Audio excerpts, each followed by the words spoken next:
Good morning. The old man here, August 7th, 2025. It's been a while since I've done a video. Most of that is because we've been really busy at work and really busy at home, uh, continuing to prepare at home.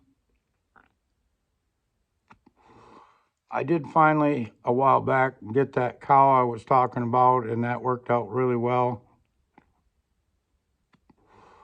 Unbelievable the flavor difference from beef that raised locally on grass instead of grain. Unbelievable. The fat is a lot more yellow and just fantastic. Just thought I'd touch on that for a second. The other thing is I got my drakes butchered. Still got to butcher some roosters from last year. But one of the things I want to really talk about today is for those new stackers or stackers that have been doing it for a while but aren't sure if gold and silver has reached a peak and if it's time to sell or just hold your position. In my opinion, as of right now, it is still a very good time to stack. Yeah, it would have been better to start 2 years ago, but today is as good as any time to start. Again, I started 2 years ago. This past July 4th, it would have been 2 years. It would have been even better to start in the year 2000 when gold was at the bottom. But here we are. It's 2025. We got to get over that. Not worry about what it was. Let's see where it's at today. One of the biggest things right now is a lot of people are thinking, and I know I was thinking when I started stacking, just how heavy should I get into it? Didn't have a lot of faith in gold and silver because I was never brought up around gold and silver, so I had no idea. The more research I did, the more convinced it was the right thing to do, and actually stacking gold and silver has been a game changer in my life. I've always been very conservative, but the problem was there was no real good vehicle to park your cash. Everything, I knew the stock market's manipulated heavily. They only let you win so much. So I never really had any faith in it. In the meantime, I realized there have been good times. I just didn't know it. But if you're thinking of putting, if you got extra cash and you're thinking of putting in either the stock market or gold and silver, well, both are, pretty much at the top of where they've ever been. And that's because there's more currency out there today than there has ever been. Excuse me. So I guess the question is whether you put your money into silver or, let's say, silver, gold, or the stock market, precious metals or the stock market. What should you do? The stock market just keeps making all-time new highs. Well, the problem with that is even if you go with the Warren Buffett indicator, stocks are overpriced. Definitely. I mean, he's pulled out, I don't know, somewhere between $300 and $400 billion. He's in cash or short-term T-bonds, waiting for a market correction. And it's the Buffett indicator has got stocks at 200 times U.S. GDP, which means it's way the hell valued, way overvalued. The Nvidias and the Metas and whatever are carrying most of the stock market, making it not look as bad. This last dip back in April that we had, the stock market dropped 20%, 25%, somewhere in that neighborhood. And it come right back up. And just like I said, it was going to. The guys are talking, yeah, see, buy the dip, buy the dip. I know several guys that come into the shop were talking about it. They were going home and they were buying more stocks. Buy the dip, buy the dip. It always works. Well, here's the problem they're not realizing is, and if you pay attention and or do enough research, you watch these stock investors and even the guys on YouTube, they're telling you, they were hoping for a rally to sell into. And sure shit, there was a rally to sell into, and that's exactly what they're doing. But not only that, were the big investors selling into the rally, but your big players within those companies were selling into the rally as well. In other words, they're getting out of their positions. The big boys have been getting out of the stock market for the last 2 years. And again, they got to do it slow enough that it doesn't upset the market and sell into the rallies. And that's exactly what they've been doing. Most are calling for another, let's say, 25% decline in the stock markets. We're making all-time highs again, just barely making all-time highs. And everybody's thinking, well, it's just going to keep going from here.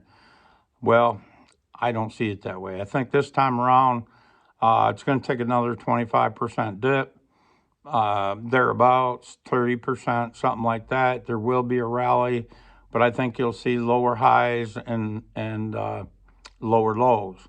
And I think this is going to slowly grind down. Some are predicting a crash, and maybe that's what we get. Depends on different political factors throughout the world. We'll see. I got a feeling it's just going to grind down slow and just chew up the normal investor. Emotionally, they're going to want to hold on. They drop 25%. They're going to do one of two things. They're going to buy into a rally, in other words, buy the dip, or they're just going to hold on to their stocks and say, well, okay, it's got to go back up. It'll be all right. And then it drops another 25%. And then oh, shit, now we're down 50%. Well, blah, blah, blah. And I just think it's going to be pretty ugly at any rate. As far as gold and silver, they're, silver, we're at 38 something this morning, 38 and a half, something like that. And, other than the $50 blow off top, $38 is pretty damn high in 81 and pretty damn high in 2011, was it? After that, it took a big jump. The thing to notice is, though, that gold and silver both, they keep making runs and then they consolidate for a month or two. And then you see more buying. So we're seeing higher highs and higher lows. That'll tell you somewhere it's still on a rise. When you see silver take a really just a vertical jump, and I'm not just talking $4 or $5. We'll see that too. We'll see some $4 or $5 movements, maybe over the course of a day or two or a week, and then you'll think, oh shoot, this is the top. It's going to die. Well, not this time. This time she's going to keep on moving. They manipulated silver for so long that it's got to come back to. It's got to come to its realized value. As of right now, they've got near record number of short positions on the bullion banks. And even with that, they're not able to keep the silver down for long. They got it down to what, 36 and a half or something like that from 39. But that's not that much. With the record number of short positions on, in the past, that would have took it right back to 20, 25, somewhere between $20 and $25, and it's not doing it. They can't. People are buying those dips, whether that's big family money, family institutions, or it's guys like Warren Buffett or somebody. A lot of somebody's actually are buying into these any dip in the silver market. and the gold market as well. Gold market's been a little stale for the last 3 or 4 months, but honestly, it made a great big move to 3,500, pulled off of the 3,500. We've been tracking around 33 to, let's say, 33 to 3,400 for the last 3 or 4 months. That's just consolidation. We're not seeing continual dips, lower lows and lower highs. We're seeing, just that move between 34 and 35. That's consolidation. And I think so, gold is getting ready for another big move. Silver, I think, is going to, but political things can really jack this up. But at any rate, if things stay the way they are right now, I think you're going to see silver consolidate when it gets to around 40. Maybe it'll go a little higher than 40, maybe even 42, but you're going to see pullbacks to 38. I think you'll see 38 as a new floor, and then it's going to run in a range between, let's say, 38 and $42 for possibly 3 or 4 more months. We'll see. Just like gold just did. The thing to understand this time around, normally gold makes a big run. I mean, like a year and a half, making super huge gains, and silver's way behind. Looks like it's not doing nothing for a year and a half, and then all of a sudden it catches up quick, and gets the gold to silver ratio down pretty good, and then all of a sudden silver will crash. I don't think we're going to see that this time. I think we're in a 40-year bull run. I think gold and silver is going to eventually, find the top or find its price where it should be anyways. And then it's just going to follow in a range for a good number of years. I think bonds and stocks are going to fall. Some stocks I think will fall by 80% or more. Some stocks are going to drop by 50% or more. And I think it's going to take 40 years to come back to nominal all-time highs. But if you include inflation, it might be at least 40 years before they come back. And if you say, well, I don't think that's possible. Well, the Nikkei drop, that's Japanese bonds dropped by 40 years ago to a low, and they basically just now recently surpassed those all-time highs, but that's a nominal value. In a inflation-adjusted value, they still got a long ways to go. In other words, if you would have bought at the high back in, what the hell was it, something like 87, 88, 89, something like that, if you'd have bought then, you'd still be underwater if you didn't move that. You'd have had to sell at a loss, but if you held on to it, you'd be underwater. Even nominally, you might be just barely above what you bought it for, but inflation adjusted, you'd be way, way, way, way behind still. So I'd be thinking about that. I think gold and silver's got a long ways to go. Keep in mind that, everybody thinks of the dollar. Worldwide, they think of the dollar as money, and it's not. It's fiat currency. It's not money. It's fake. More and more people are starting to realize that. The main thing is the central banks realized that they weren't going to be able to keep control of this fiat currency system across the world much longer. And when they made gold a tier 1 asset, there was no reason to stick with the dollar as the other tier 1 asset, where gold has no counterparty risk. You buy it, in their case, you buy it, put it in a vault, and you're going to pay somebody to watch it for you, but that's about it. The dollar has got all kinds of risk.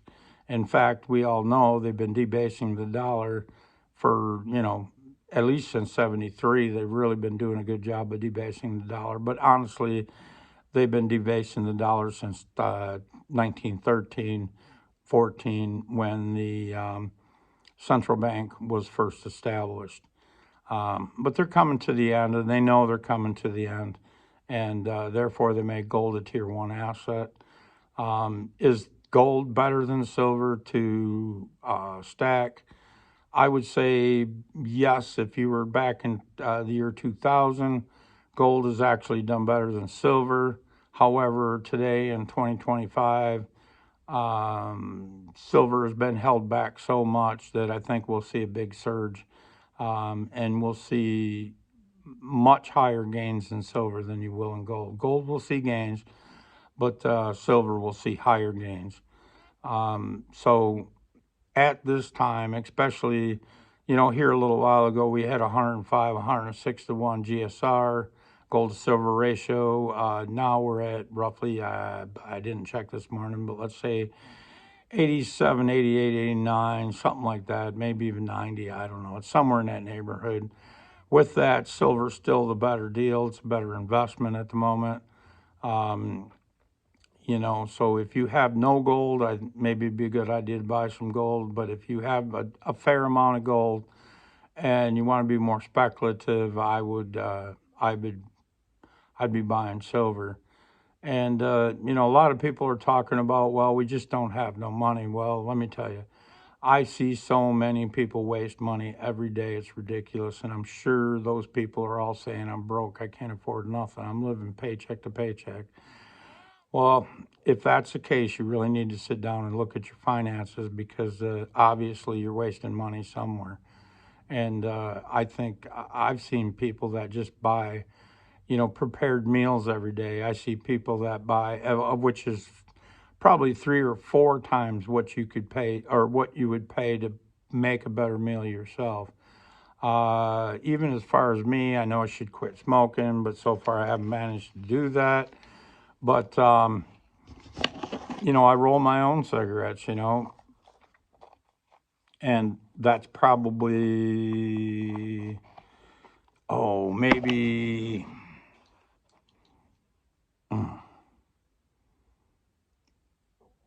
less than a quarter of what it costs to buy cigarettes. I'd say way less than a quarter, maybe an eighth of the price to roll your own as it is to buy cigarettes. That's huge in a month. That's a lot of money when you're talking about $10 a pack for cigarettes. Well, how much is that? You got typically 30 days in a month ish, let's just say, times 10. That's, what is that, $300 a month? Well, if you can cut that down to about, let's say, 50 or thereabouts a month, man, that's huge. That is huge. You can spend that extra money on gold and silver. Also, I drive a 2000 Chevy pickup truck as my everyday driver. I've got a 1990 pickup truck as a backup as my plow truck, but I can always take it to work if I need to. If my 2000 takes a crap and I need to work on it for a few days or even a week or two, I can drive my 1990 for a couple weeks. That's no big deal. Not quite as good on fuel, but that's okay. It's a reliable vehicle. Starts every time you get into it. Runs good heat in the wintertime, just doesn't have any air in the summertime. But the money I save on that, by not having an $800, $1,000 pickup truck payment, plus the insurance on a truck like that, I'm putting into gold and silver. There's all kinds of cost cutting ways. And once you get into the gold and silver, you'll even find it's so addicting actually to when you start seeing what difference it makes in your life to have a real savings, whether that be gold, silver, or a combination of the both of the two. And I really do recommend having a combination of the two. However, if funds are limited, most people I think are going to go to silver. And with that being said, find the silver with the least premium, whatever that takes. If that's secondary metals, of which means your local coin shop has bought back silver from somebody, and they're doing a lot of that right now.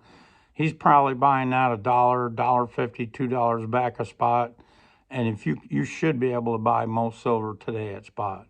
I've managed recently to pick up a fair amount of constitutional or junk silver at spot. Now there's places that are, they're getting a buck and a quarter, buck and a half over spot, and that's fine if that's what you got to do. But honestly, I think you owe it to yourself to shop around and get the best deals possible. Um, Nice thing about junk silver, once you understand it, and it's not that hard to understand. There's plenty of YouTube videos out there, but once you understand how much silver is in each coin, in other words, it takes $1.40 in silver to make an ounce. You can do the math and figure out, what spot is. And if you can buy it, like I said, if you can buy constitutional at spot, the beauty of that is it's all fractional silver. Instead of having to buy 1 ounce silver, maybe in the future you want to make a purchase and you don't want to sell a whole ounce to make that purchase. You can just sell a dime, you can sell a quarter, or maybe a couple dimes, whatever it takes. In other words, you got change, and you don't have to buy more. You can or you don't have to trade more silver than you really want to make a deal. So again, in the beginning, you definitely owe it to yourself to find the best deal on silver you can find, and don't pay any overpaid premiums. So many of these channels are trying to talk you into high premium silver, whether that's collectibles or whatever. And if you understand collectibles and you think you can make some money on collectibles, by all means do that. But the average Joe, he doesn't know, and I don't know, and I don't care to know about this market of collectibles. I want to buy silver as close to spot as I can. If I can buy below spot, I'll buy below spot. And there's times where you could even do that. Maybe not much below spot, but still below spot. Do that if you can. You owe it to yourself to buy it as reasonable as possible. But if you're buying silver today thinking that it's going to $500 or some crazy figure, then you're buying a lottery ticket. And let me tell you, that will be disappointing at the end. Number one problem with buying silver thinking it's going to $500 someday, at some point it is going to spike. And when it spikes, I mean really spikes, you'll know it's time to move that silver. And my end goal and the thing to do is have an end goal now. Don't wait till the time comes to have an end goal or an exit strategy. Have that exit strategy today. And my exit strategy is to not sell it for dollars, but to trade it for gold. Gold is my my end goal. That's where I want to be. I want to be in gold. And then someday, I don't know when that's going to be, but someday that gold is also going to peak. And at that time, you're going to want to trade it for something like, and again, not sell it, but trade it for something like, let's say, land. You can just about bet when gold's at its peak, things like housing that you might want to rent out is going to be at the bottom. And so look at that. And it's not always the price of the home, it's how much has gold gone up to compared to homes. In other words, how many ounces of gold does it take to buy the medium house right now? And then in the future, how many ounces? So even though the price of this home might still keep going up nominally, but the difference between the gold and the home, let's say gold to real estate ratio, is going to come way down where you can buy more real estate for that same ounce of gold.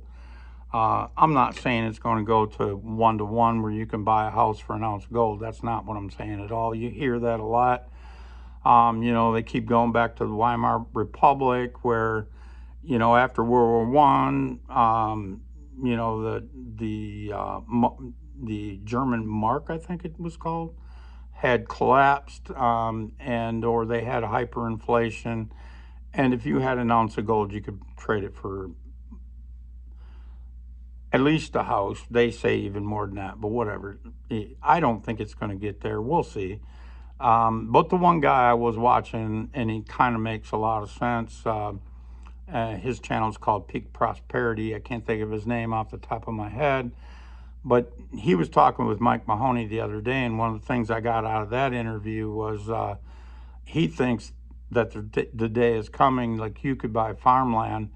And like right now, if I buy pasture land in Michigan, on average, it's looking like with an ounce of gold, I could buy 1.2 acres with an ounce of gold. And he's thinking in the future it's going to be something more like you can buy 10 acres with an ounce of gold. That's the thing I'd be looking at, and that's the thing I am watching. In fact, what I'm doing now way ahead of time, so I know where I'm at in the future, is I'm taking listings for property, let's say land, for example, taking whether it's wooded or it's pasture land. I'm not really looking at real farmland because that's way, way overpriced for me, anyways. And I have no intentions of the future of farming row crops. In the future, I plan on doing pasture raised, not only sheep and cattle, maybe even some pigs. Pigs more for my own consumption, chickens for eggs and meat consumption as well. But that's my end goal. Possibly, trading some of that gold for land. And even before that gold hits its peak, I'm looking at leasing some land. I can lease land pretty reasonable around here. The beauty of it is all this equipment has gotten so big that if a guy's got 10 acres of farm, it's just too small. So you could go in and lease 10 acres for probably, let's just say $40-50 an acre per year. So if you got 10 acres, it'll run you $400 or $500, and you can run quite a bit of, well, if you do just sheep, you can run quite a bit of sheep on 10 acres, actually 10 acres of pasture land. So there again, looking at possibly raising pastured sheep in that.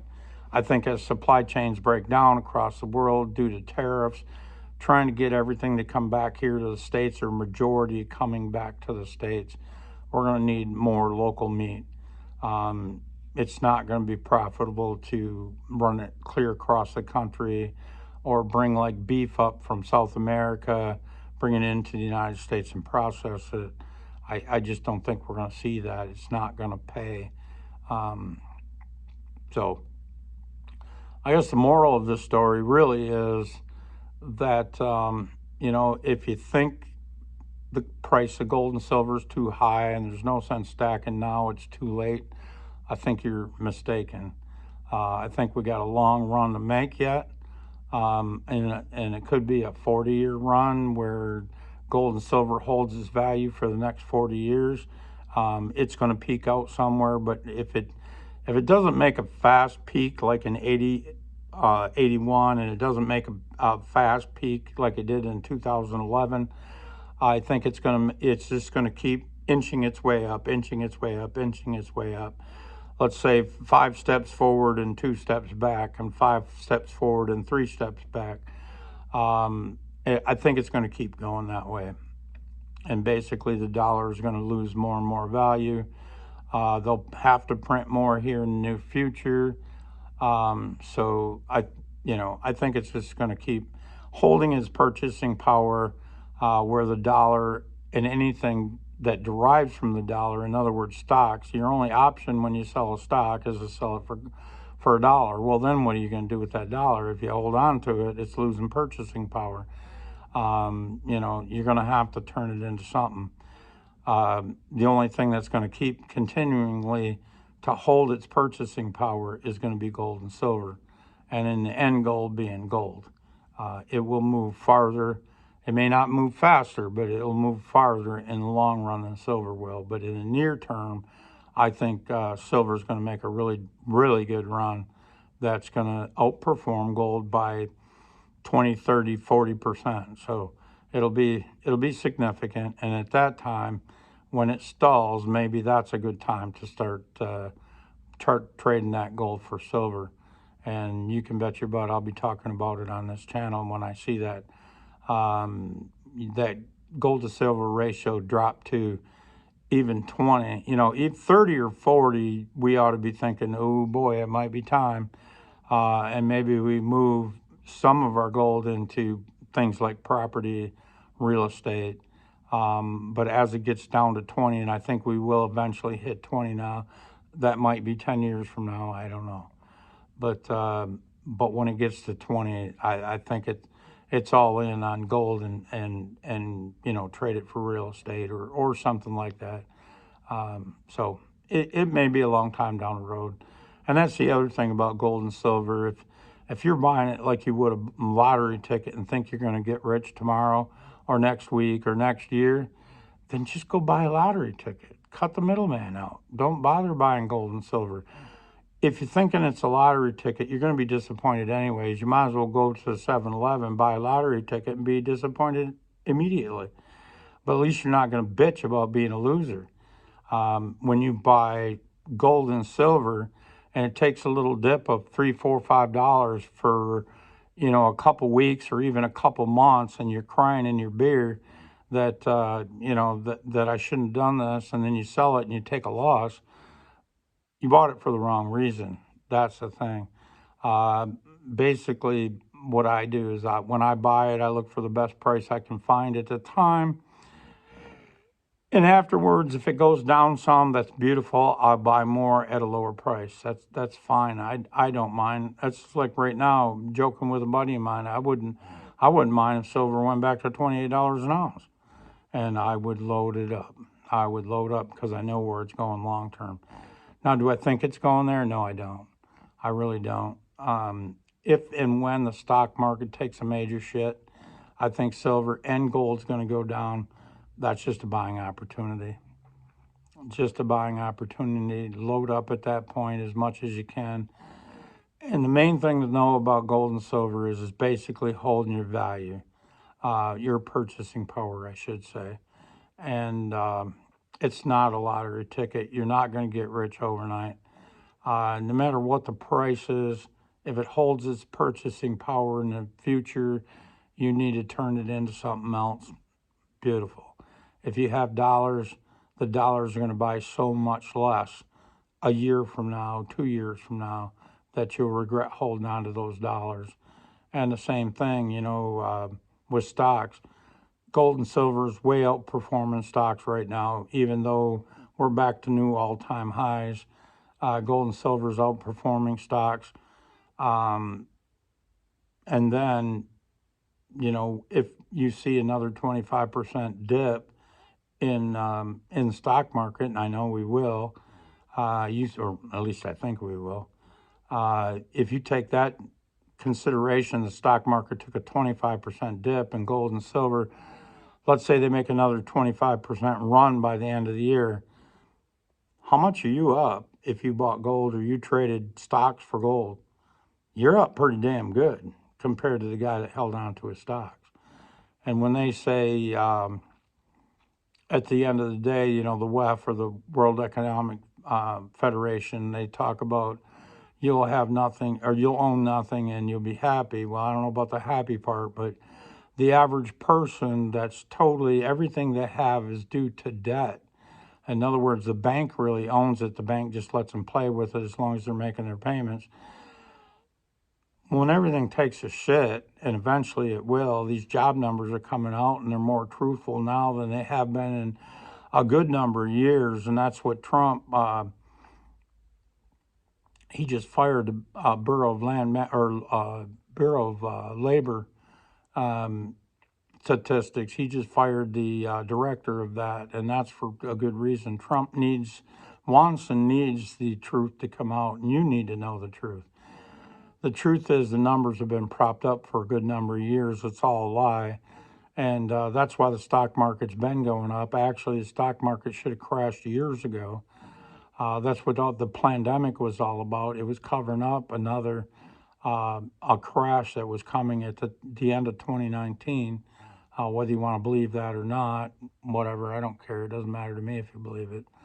But honestly, that's what it was doing, is covered up a crash. And now here we are, up 5 years later, whatever, and it's coming apart again. So be prepared for it. They're going to keep devaluing your currency, And as they devalue your currency, the nominal numbers on gold and silver are going to keep going up. The reality of it is they're going to hold their value. They're going to hold the purchasing power, if you will, where as they print more dollars, your dollars will buy less. Things will cost more.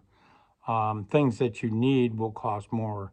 Housing will cost more, or rent will cost more. Food will cost more. Gold will cost more.